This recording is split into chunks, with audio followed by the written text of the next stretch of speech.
Good morning. Good morning. Good morning. Put this in here and not spill it.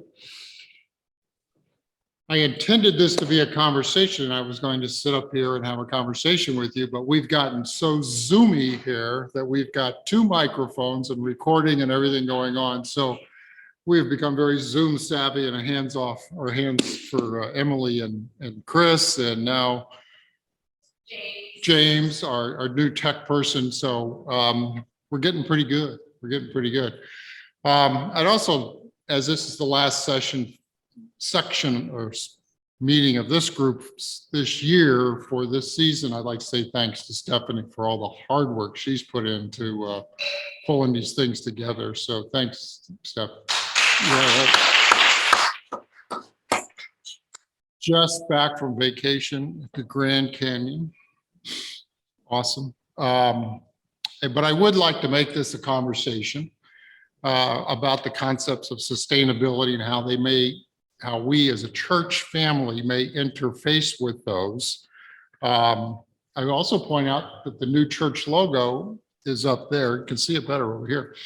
I encourage you to look at the new website. It really has the effort that the outreach committee has taken on to start refreshing our look and how we're reaching out is just, again, totally awesome. So again, well done to the team on working on that. So please do look at the new website, toss your comments in, your thoughts in on that. This thing is supposed to make it so you can hear easier. So if you have any trouble, please let me know. This is supposed to make it so you people out there can hear, but I can't see you. So I don't know what's going on with that. So, sustainability is a complex topic. That didn't work.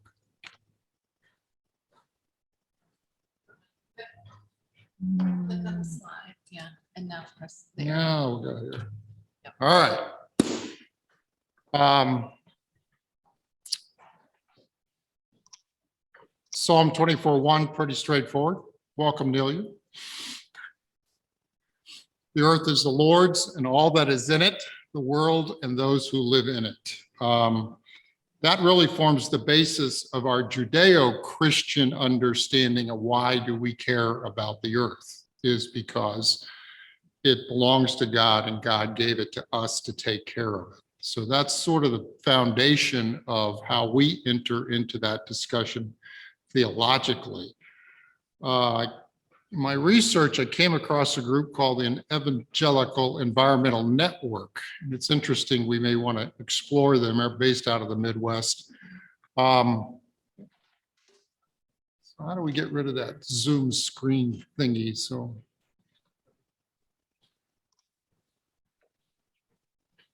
can we just...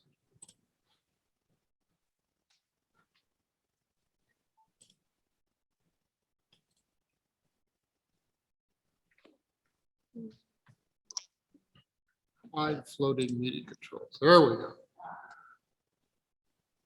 So why should we care for all of God's creation? God died to reconcile all of our creation to God, or Christ died for that, and that's in the letter to Colossians. And you can read these yourself, but we just went through Psalm 24:1.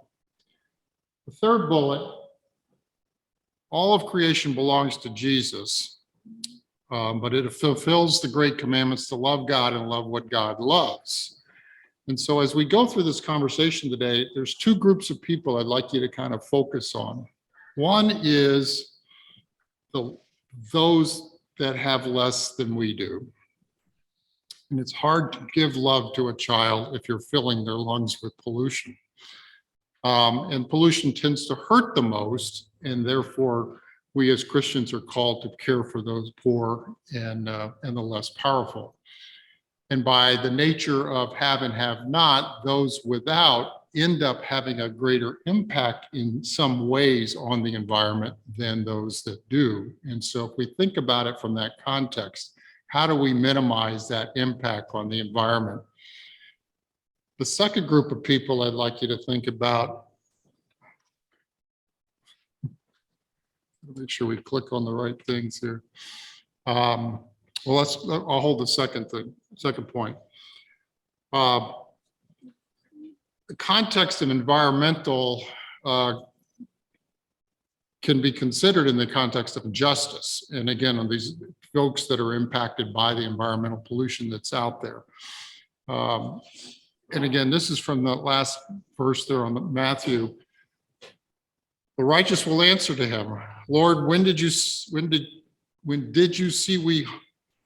we see you hungry and feed you, or thirsty and give you something to drink? And when did we see you as stranger and invite you in, or needing clothes and clothe you? When did we see you sick or in prison and go to visit you?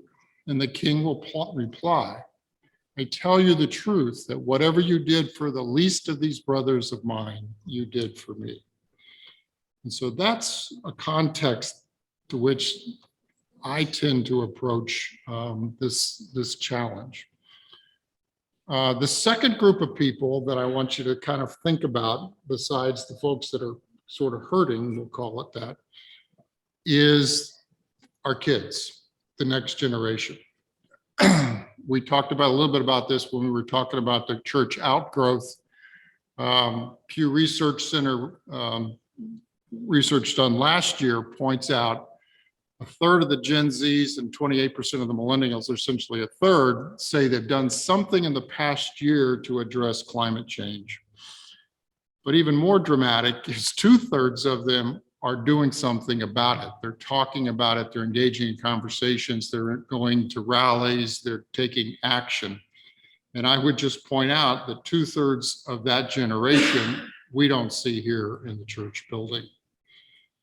And so if we want to talk with those people and have a conversation with those people, I suggest that we need to think about how do we incorporate the concepts of earth, climate, sustainability into our context and into our mission work that we're doing. So I think that starts to talk about why we do it. That generation equates racial justice with climate justice, and it also taps into this concept of environmental justice, which is getting a lot more attention these days than it has in the past. And in the work I do around the world, you can see it dramatically played out where industry has developed over time. But it means something to them. It means something to them a lot more in Europe than it does in the US, and the US is following quite closely behind. It certainly means something to somebody who's on the ground in one of those impacted areas. So we might think that our sustainable future, or consider that our sustainable future as PPC really lies in those two groups of people, our youth and those that are less fortunate and impacted by these issues. But let me ask, what does sustainability mean to you? It's a complex concept. A lot of people talk about it in different terms, but how about anybody? What does sustainability mean to you?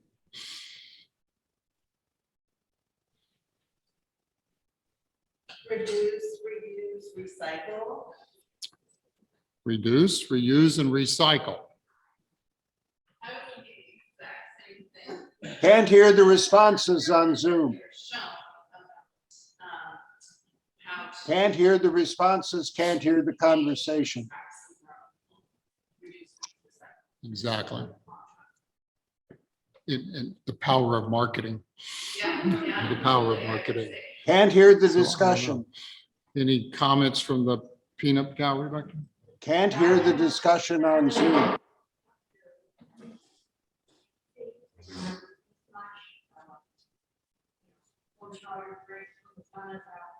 Can't hear the discussion on Zoom.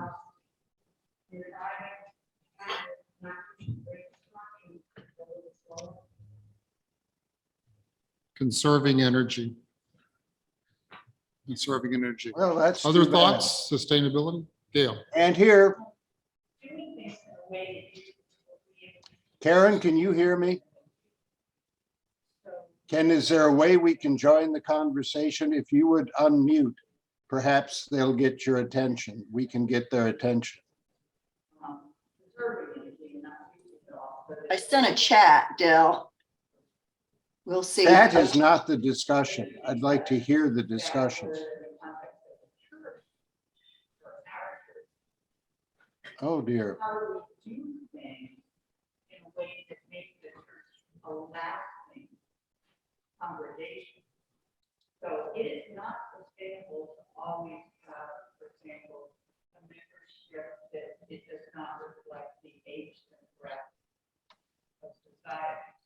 It's not over the long term sustainable. So sustainable means do things in a way that they can continue to do that.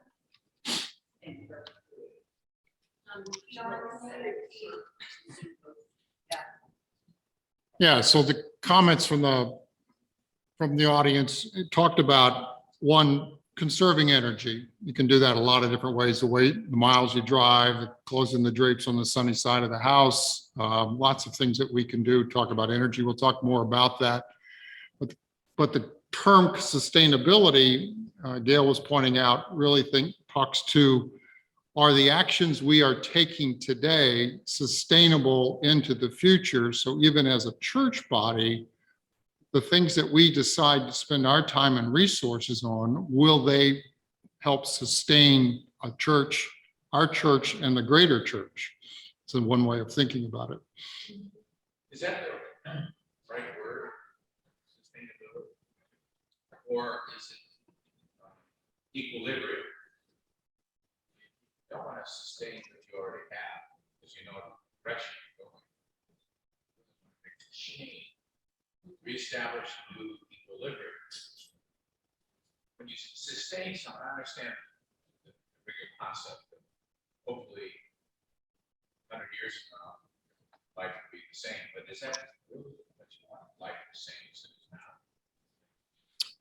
You don't want to sustain what you have today. That's a great question, a great perspective. So the question is sustainability the right word? Are we really looking to maintain equilibrium or maintain balance? I think that plays into it. To me, when you look at the more the traditional definition of sustainability as it's applied to the environmental industry, they look at it in three components: environmental, economic, and social. And all of those play into it. The way I look at sustainability is what we do today going to sustain into the future, or do we need to do something different to maintain a different equilibrium or different balance, or maintain a balance, or restore a balance? I would say today we're out of balance in a number of issues. And so if you think about it, every piece just an example, we did a great job putting in the parking lot out here. Is that sustainable for PPC for how long? And then, because everything you put in that man makes, you've got to do some maintenance on it. You've got to do repairs on it. You're going to have to invest in it in the future. Will we have vehicles in the future? Will we all be on Zoom? Something of that nature. So we don't know the answers to those questions, but I think they need to be addressed or considered in the decisions that we make as a church. So good conversation. It's a complex idea, but I think the idea is, what do we put in terms of efforts and resources today, and what's the impact on the environment, economics, and the social crowd that we are a member of? You can get into everything from recycling to acid rain to social justice to water to energy to microplastics to emerging contaminants, and we could spend weeks and weeks and weeks and years on the topics, but it is complex, and there are different niches and different folks. The UN approaches this with, in typical UN fashion, 17 different sustainable development goals, which lead to, I can't remember, Rob, but I think it's something like 114 different action items out of those 17 sustainable goals, but they do address different areas. And these were built and pulled together to think about it from a nation perspective, not an individual organization or an individual company, but you can see the complexity of the topics that are in there, everything from taking care of the poor, to education, to tech transfer, to water, to soils, to lots of things. But if you go through each of them, sometimes it's somewhat instructive to say, well, there's one I can do something about, or there's one I want to use to guide the way we go forward. So just give you that kind of framework that, and again, in Europe, this is getting the teeth of regulations and enforcement over there, not necessarily these 17 goals, but the concepts behind sustainability. Another model that's used often is what we call the nexus of food, water, and energy. This one's centered around water, and we'll talk a little bit about that. Then I'm going to take off on an energy tangent just a little bit. But what does this mean? It says that, well, we need water to drink, but we also need water to grow corn. And well, we need corn to feed people, but we also need corn to feed livestock. But we also need corn because we're going to make ethanol out of it, and we're going to use the water to make more fuel. So you can see how just one topic of water and corn becomes so big for somebody like Chuck Grassley. The other thing about water is it is the lifeblood of what we have. 99% of the rural population in the United States uses groundwater. And so if we go around making that groundwater not accessible because we pumped it out to frack, feed the corn, do whatever it is, or we have the drought, you just came back from the Southwest, we make that groundwater less accessible to the people that are using it. 64% of the groundwater we use in the United States is for crop irrigation. And so we, as a breadbasket of the world, to some extent, we're using a lot of water to do that. On the other tangent here on the concept of energy, 80% of the greenhouse gases that are produced in the United States come from CO2. And about most of that comes from our use of vehicles that we have. And we'll talk more about specifically about that. So we think about, well, what's the impact of greenhouse gases? You've all read this discussion. You get an impact on the biodiversity, impact on the availability of water, wildfires, hurricanes, sea level rise, drought. The graph on the lower right is just basically a discussion of how much carbon we're loading into the atmosphere since the start of time, and the projections well into the future. The dark line is kind of historically where we are. You can go down a couple of different political paths on whether you believe or not believe this. Most of the scientists in the world have pretty much come down on the side that man is having an impact on the climate. I personally sort of abide by Secretary George Shultz's concept of, well, what if we don't know? Why don't we get an insurance policy and take this into account? We are somehow changing what's going on with the climate. Somehow we're making an impact on these issues. What do we need to do to mitigate and adapt and change our processes, or to your point, is to restore the balance of what's going on around greenhouse gases. It's an area you can just spend a lifetime discussing. We see it in reality today. Picture King Tide in Annapolis. You go over there on any full moon, we're filling the streets up with water right here in Maryland. There's two reasons for that. One is the increase in sea level rise, and the second is Chesapeake Bay is sinking, or the lands around that are actually sinking. Many of you joined us in Mexico Beach to look at the impact of Hurricane Michael. And I think we did a drive-by of Tyndall Air Force Base, a premier defense facility, essentially wiped off the face of the map by Hurricane Michael.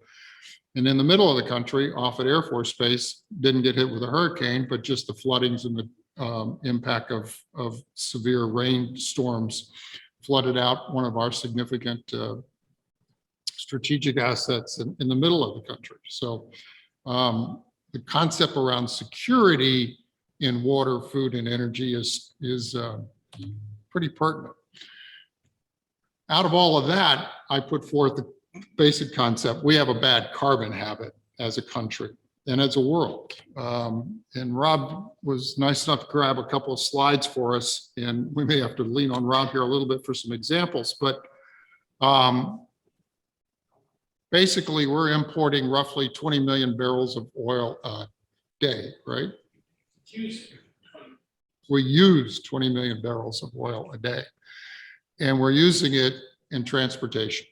That's the bulk of where it's going, is in transportation. And it's private transportation as well as moving all these goods and services around. So you talked about thinking about combining your trips and things of that sort. Think of how many times you have the Amazon truck come to your house. It's pretty, or the, what do we have? Uber Eats, and we've got DoorDash, and we've got da da da da da da da da da. So no longer do we microwave something, we just call DoorDash. I need some French fries. Well, he's using gasoline to get there, most likely, or he's using fuels. So we're using a lot of the oil we import, and a lot of oil that we use a day is on transportation. You see a lot of discussion about plug-in vehicles. Rob's got, what, 10 years of experience running on EV vehicles. So maybe just a little anecdote, if you could give us a little history on that 10 years.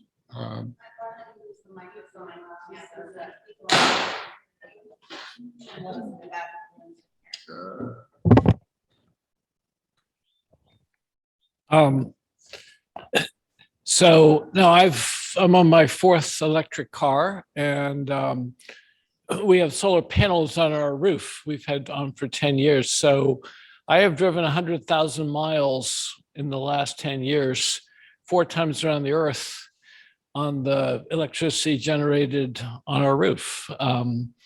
So it is possible. I'm an economist, so it's not like if you pay enough money, you can make water run uphill. The cost of the electricity is lower than Pepco's standard issue rate, and the cost of the vehicle is cheaper than a Honda Accord car for 10 years. So, the economics can work good for your family, let alone for the planet. So I think that's about it.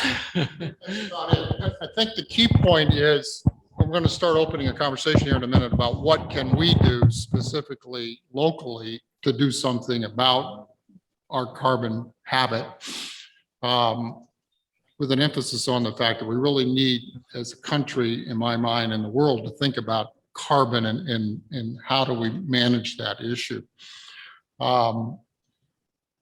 We sell about, 3, 4, 5% of the cars every year are electric vehicles today. We've had one for 2 years. We have both kinds of vehicles, a good one and a bad one.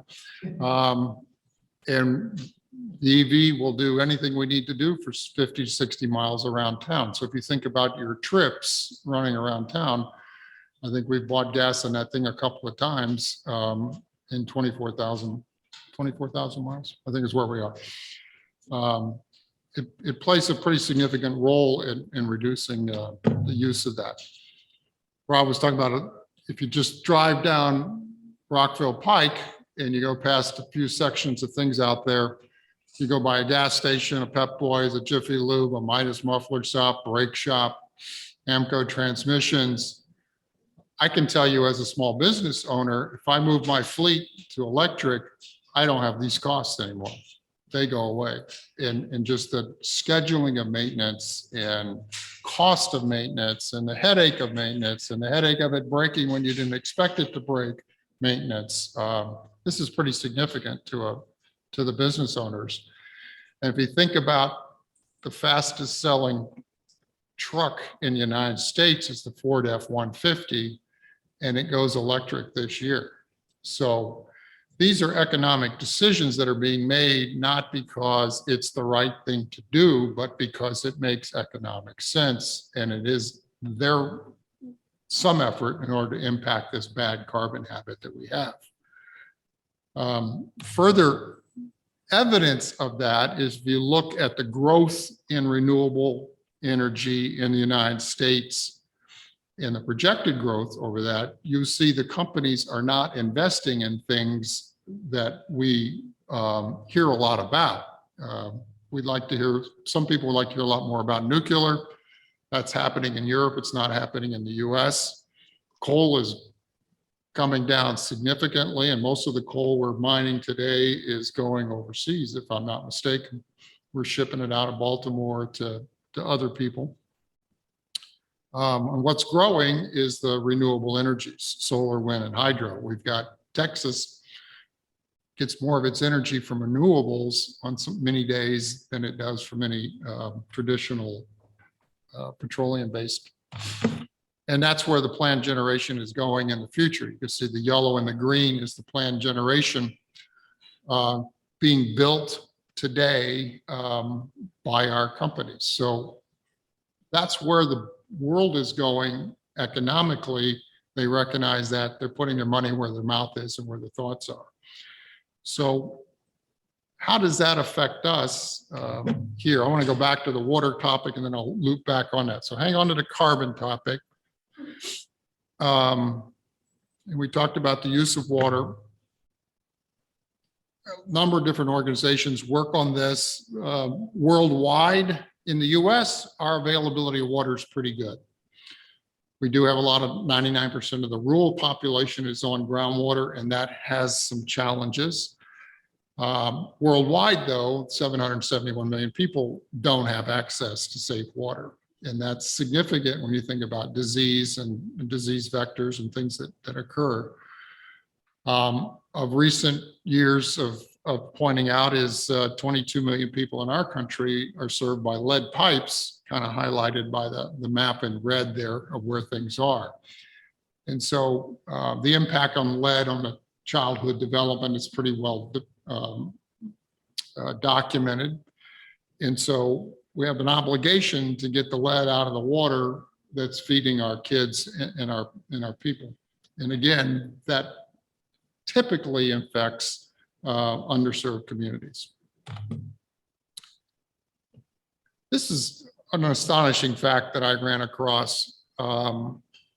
Most of us pay the water bill. You know, you get that little bill from WSSC or whatever, and it's 10, 20, 30 bucks every couple of months kind of thing. And now it's growing. I haven't paid the bills in a couple of years, so I don't know what it is. It is somewhat chump change or a few lattes at Starbucks or whatever, but look at the percentage on the left of the people where the water bill exceeds 4% of their income in these major cities. And 75% of the people in New Orleans are paying more than 4% of their personal income just to get water. And so it is what it seems normal to us is very unnormal to some of those people that are trying to figure out how to pay those water bills. Contaminated water, it comes from lots of places, and just the list goes on and on and on. A few of them are up there on the slide. Emerging contaminants, it's a world that I sort of get into a little bit, but we're dumping a lot of stuff into water. You know, pharmaceuticals, personal care products, pesticides, herbicides, and things that really affect the development.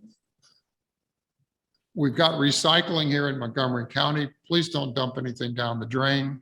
Take it to the recycling centers. They've got home recycling places. Use the recycling as much as you can, but keep it out of the water. Think about your gardening, lawn care processes. How can you minimize pesticides and herbicides in that? Because those all end up in the bay, and that has an effect on the things that we're eating out of there. So what can we do at this level? And how are we doing on time? I got to watch my time. Okay, we're doing okay. Well, it turns out PCUSA has what they call Earth Care congregations. How many people have heard of this before? 2, 3. That's kind of what I thought. This is like a surprise to me. So thank to Julie, who sent me a couple of notes in preparation for this. It's in the mission section of PCUSA. And a congregation can become an Earth Care congregation by incorporating efforts in these 4 areas. And boy, do they look pretty familiar to us: worship, education, facilities, and outreach. And what that happens is the process is you sign a pledge that says something like this, and I'll read it. I think I'll read it. Our worship and discipleship will celebrate God's grace and glory in creation and declare that God calls us to cherish, protect, and restore this earth. Probably not too hard to sign up for that one. In education, we will seek learning and teaching opportunities to know and understand the threats to God's creation, the damage already inflicted. We'll encourage and support each other in finding ways of keeping and healing the creation in response to God's call to earth-keeping, justice, and community. Okay, a focus for education.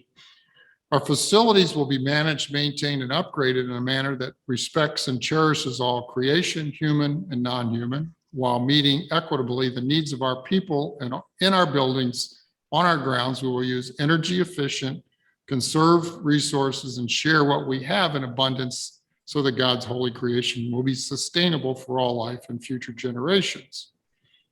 Have we had a church energy audit?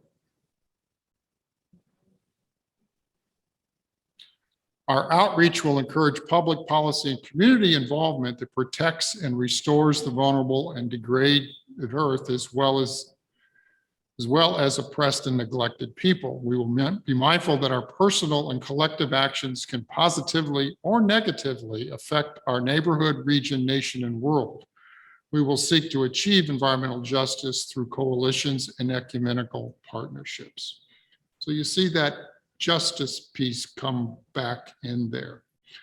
So this is something that it's a pretty simple process to apply. I believe in the beginning of the year that it gets reviewed. There's some sort of bureaucratic process that goes with that. But we don't need the bureaucracy to think about embracing these concepts, I think, in how we tackle something in our strategy. I sent an article out around a few months ago. Montgomery County has a green bank that's funded through some of the different resources that, the way money's collected around the environmental piece. I put this example up here from the Epworth United Methodist Church in Gaithersburg, who basically wanted to install solar at their facility, and they didn't have the money to do that because of the upfront cost. Montgomery County Green Bank is a nonprofit entity and basically puts together these public power arrangements and basically put the power, what they do is they put the power installation into the church. It's a 501c3. You buy the power for a fixed price for the term of the agreement. There's no out-of-pocket cost to put it in. Lasts 20 years on a case-by-case basis. No collateral required. In other words, you don't have to put the building up as collateral. They own the equipment. They got to maintain it, and you buy the power from them. I don't know the economics of that, but there are several churches that have taken advantage of that from just here locally at the Montgomery County, an area that we can explore. Community solar, it's a concept that's growing across the country. It's expanded quite well here in our area. Gail and I signed up for a community solar piece because we got a bunch of trees in the yard, which I think a lot of us do, and it's not very easy to put panels on that are going to get much sun or what's going on.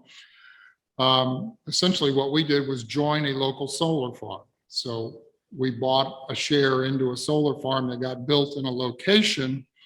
We get power, clean power off that solar farm. They write a check of credit to Pepco, and we're guaranteed our power at a rate of at least 95%. 95% of the value that we would have had to pay to Pepco. You get savings if you're part of the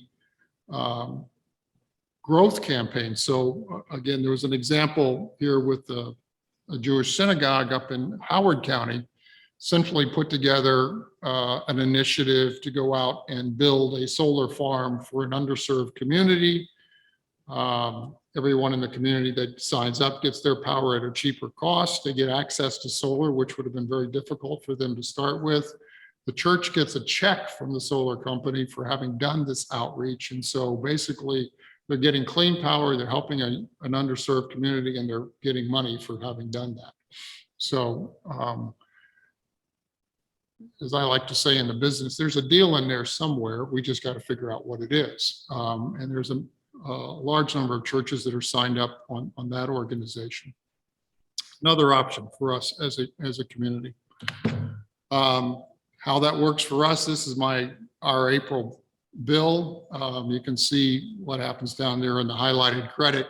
Essentially, the solar guys write Pepco a check for $193, essentially pay the solar bill for us. So we're getting most of our power off of solar, and it's costing us less than if we had bought it traditionally from Petco. So as Rob said yesterday when I was talking to him, so let's see, I can get clean power as the church, it costs me less, and what's wrong with that?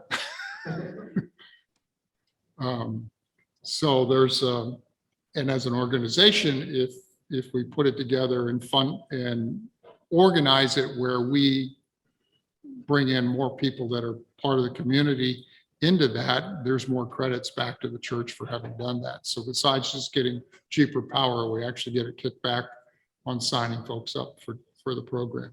The key is that the guy who's the company that's going to build the solar farm needs to have a predictable usage rate over a period of time. So that's how the dynamics of the finances work.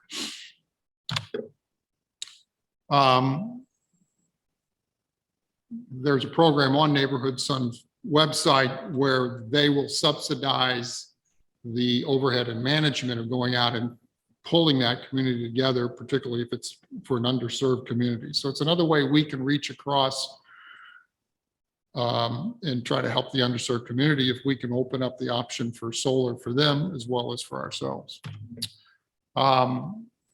Montgomery County is active in a couple of other programs, rain gardens, rain barrels, conservation gardens. There's a lot of education that happens at Brookside Gardens. All these things are available. Beautiful job on our rainscape out here that was done as a part of the surface water runoff controls out here. So we're seeing that.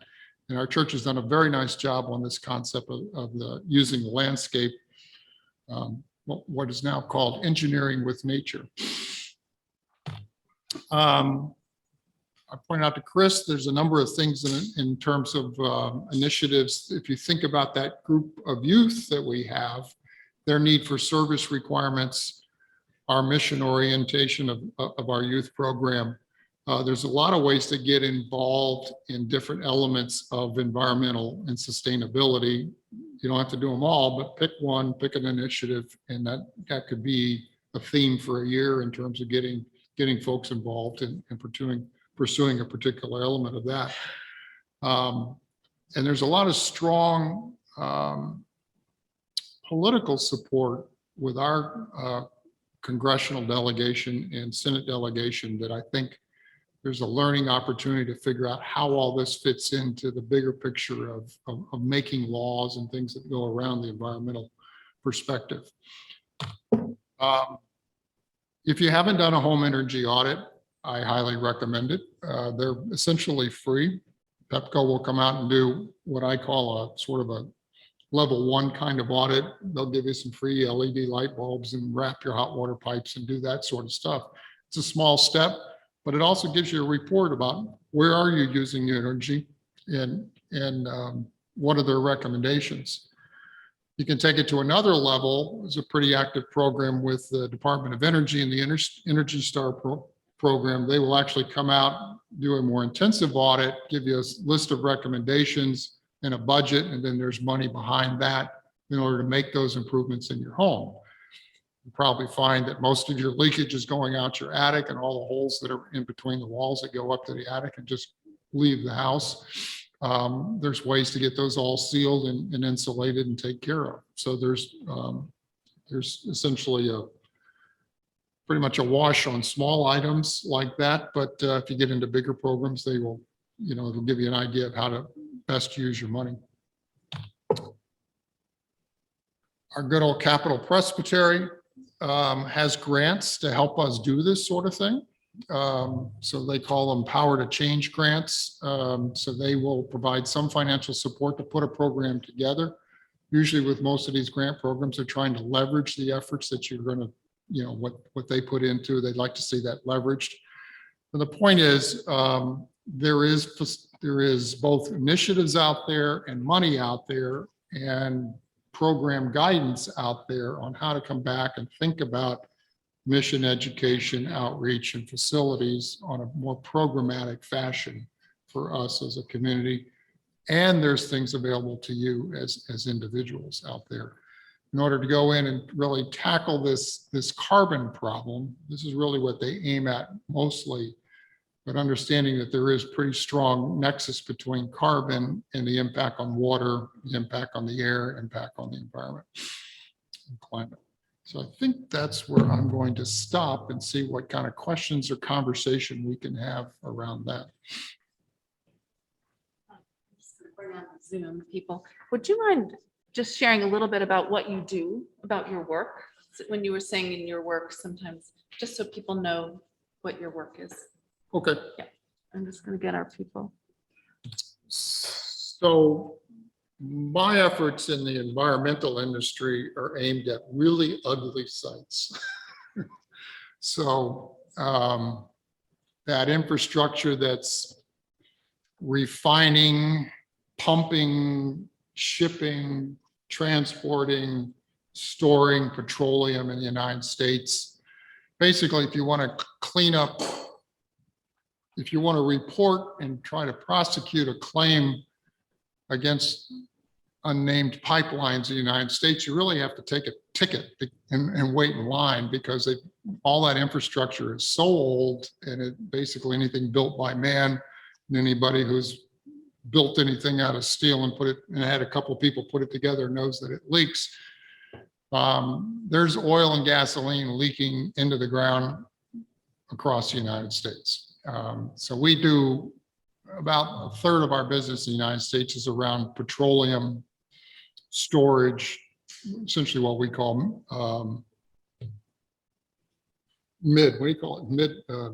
upstream, midstream transportation and distribution of that.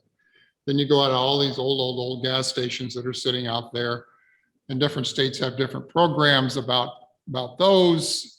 And they're sitting out there with old tanks and oil in the ground from yesteryear.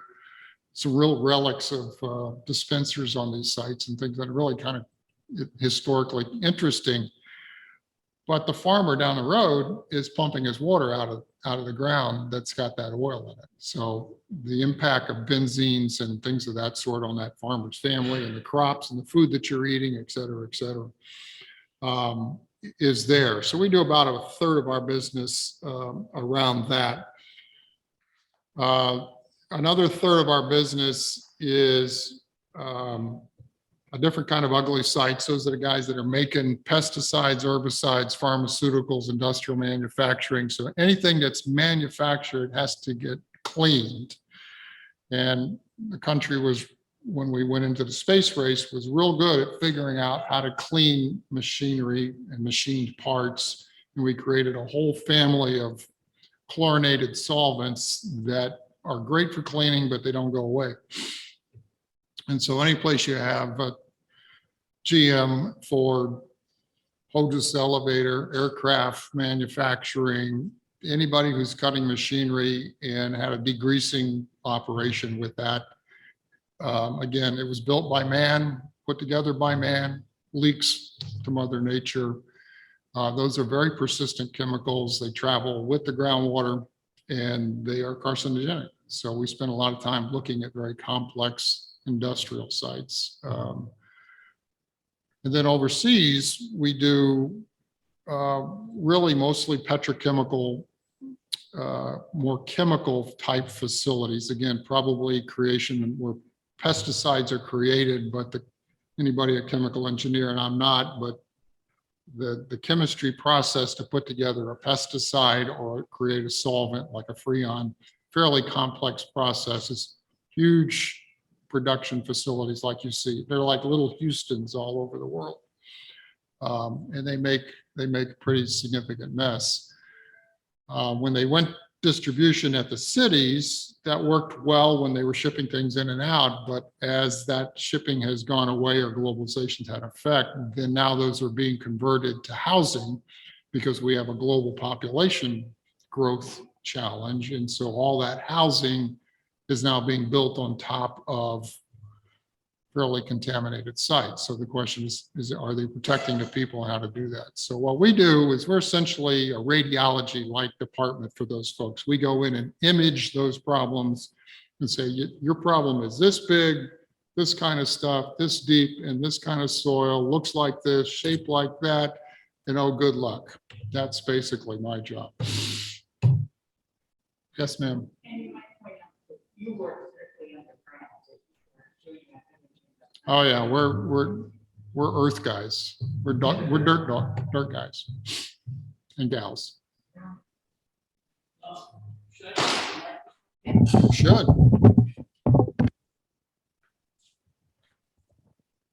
So I wanted to just thank you, John, for taking on a really complicated topic. And I just wanted to say, first of all, I mean, this is one of the most complicated questions in the history of the world. It's not just like today, 2022. This goes back, hundreds of years. You really get to the question of fairness. What is fair for this generation, like last generation to use in terms of its air conditioners and comfort of travel, and then this generation, it gets to. People in India and China say, hey, you Americans or British, you burned coal and put all this stuff in the air, which is still there. And that's part of the carbon footprint. And who are you to use your air conditioners in the 50s and 60s and say, cool, and now say that we have to, cut down on air conditioning. And so it's a really complicated question. And I think you gave a good overview because that's all anyone could give in an hour. This is persistent and really deep. Let me just give an example. I don't know if people realize that, but almost every city in the world, the rich neighborhoods are the ones on the current, where the wind currents are on the western side of the city, and they blow the smoke across the city, and then the poor neighborhoods on the east side of the city. So you look at Washington, D.C., Bethesda, Potomac were on the west side, PG County is on the east side. They look at Philadelphia, Camden, New Jersey is on the east side, and the main line is on the west side. And it's true in Paris and London. So, this is these issues of fairness and sustainability, these are patterns that have been established over centuries, not just now.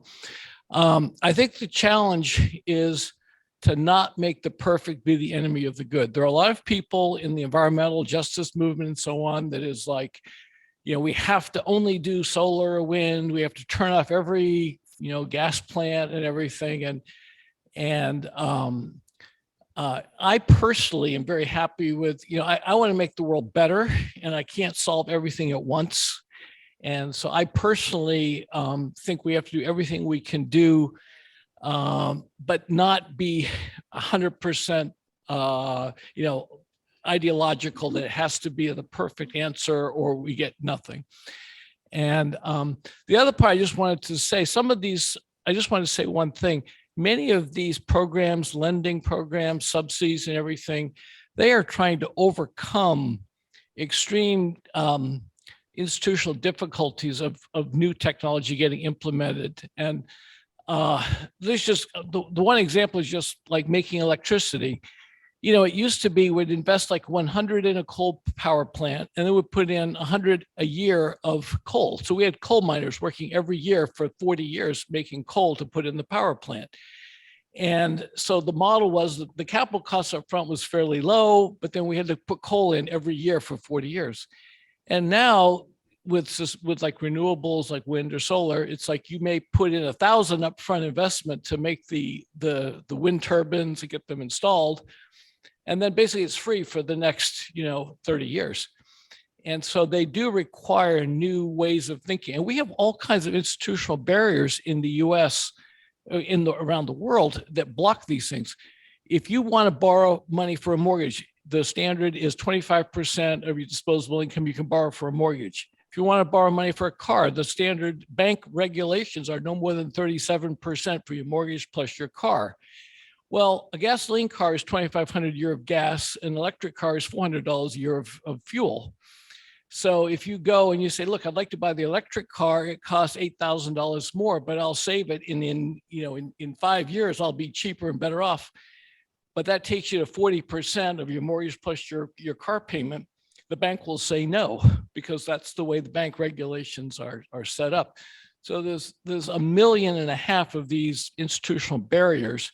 And so some of the programs that you're talking about are designed to try to break through these. It's going to take a while. At some point, banks are going to say, hey, if it's an electric car and it costs $3,000 more and that takes you to 39%, but it's electric, we're very happy to have you go above the 30 to 35%. But anyway, I'm excited. I think there are some things that we can do to make the world better. And I would say, don't have to make everything perfect on day one. Let's just start taking steps to do the things that we can do to make the world better. Thank you.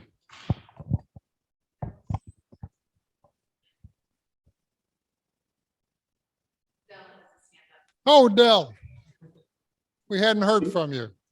Can anybody I hear? can't hear you. You can. Tremendous performance there, John. Well Hey, done. Dell, hang on, we don't hear you yet. I didn't think so. You look muted to us. I'm not. No. Unbelievable. Can you quickly type a sign? Testing 1, 2, 3, 4, 5. Can't hear. Testing 1, 2, 3, 4, 5, 6, 7, 8, 9, 10. Can you hear me? Can you hear me, I John? can hear We're you, not Karen. I listening. cannot hear people in the room. I That's cannot my hear favorite Emily. mode.